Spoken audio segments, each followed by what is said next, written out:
De l'avis de tous, croiser les regards est enrichissant. Cette fois-ci, c'est l'heure de la restitution.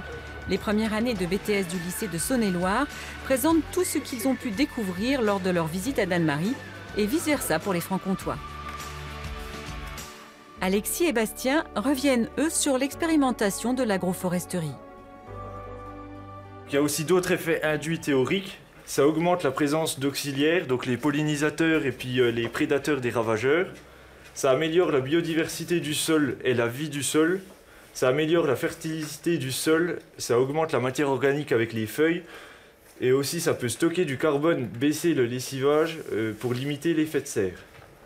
Très bon résumé. Ils nous ont bien très présenté complet. notre parcelle d'agroforesterie. Vous avez bien pensé à donner les enjeux, un petit peu les objectifs qui étaient poursuivis au départ.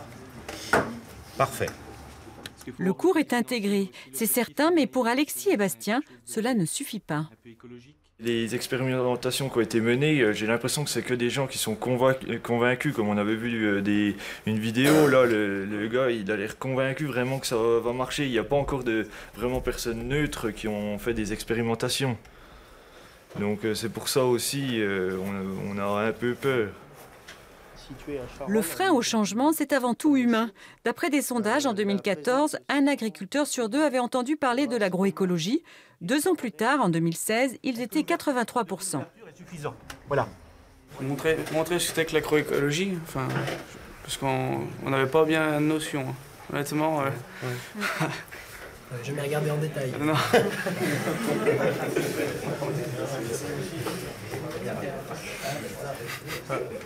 On est quand même tous concernés par ça, l'agroécologie, parce qu'on a tous des vaches, des vaches, des moutons. Toutes nos productions mangent de l'herbe, mais on appelait ça pas forcément écologiquement intensif ou agroécologie. Alors qu'avec ces productions-là, on respecte quand même beaucoup l'environnement. Alors qu'aujourd'hui, c'est beaucoup pointé du doigt quand même, hein, que l'agriculteur pollue, etc. Alors que c'est quand même pas vrai. Il faudra qu'on soit costaud, vous comme nous, pour continuer et perdurer dans le temps, quoi. Donc, d'un point de vue agricole, on n'est pas forcément très aidé par la politique de marché actuelle, mais il va falloir être bon et fort pour continuer, quoi. Voilà. Donc voilà, je pense que vous avez un regard neuf et vous avez des bras, une tête, et ce qu'on a entendu aujourd'hui, ça me rassure aussi face à l'avenir. L'avenir, il est en train de germer sous ces plants de colza de Haute-Saône. Si tout se passe bien, il y aura ici, en septembre 2019, une unité de méthanisation agricole. Parmi les 13 fermes regroupées autour de ce projet, il y a celle du père de Bastien. Cela fait 4 ans qu'il y réfléchit. On s'est dit, aujourd'hui, tout le monde dit que les agriculteurs ne font pas les choses dans le bon sens. Là, si on méthanisait du fumier, il y aurait peut-être plus d'odeur et on pourrait peut-être créer un nouveau revenu. Donc on s'est mis à réfléchir à la possibilité de faire ça en groupe. Le gaz produit par l'unité de méthanisation doit être injecté dans le réseau de distribution de Besançon. La méthanisation est considérée comme une action agroécologique. Le revenu supplémentaire, ça, il ne faut pas le perdre de vue. C'est hyper important. Après, l'action environnementale, je pense qu'on y est quand même sensibilisé.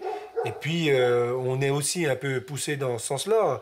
Aujourd'hui, les mises aux normes, on les a tous fait sur nos fermes. Sauf qu'il y a 2 ans, les règles du jeu ont changé. On nous a dit c'est plus 4 mois de stockage, c'est 6 mois. Réinvestissez. Non, moi j'ai fait une fumière. Je vais essayer de m'organiser pour ne pas réinvestir, pour être dans les normes, mais sans réinvestir. La méthanisation peut être une bonne solution.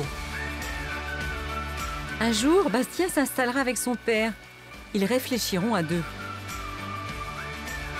Parmi les étudiants de BTS, certains vont poursuivre leur formation en licence, d'autres travailleront. Contraints ou convaincus, ils savent qu'ils auront à produire autrement.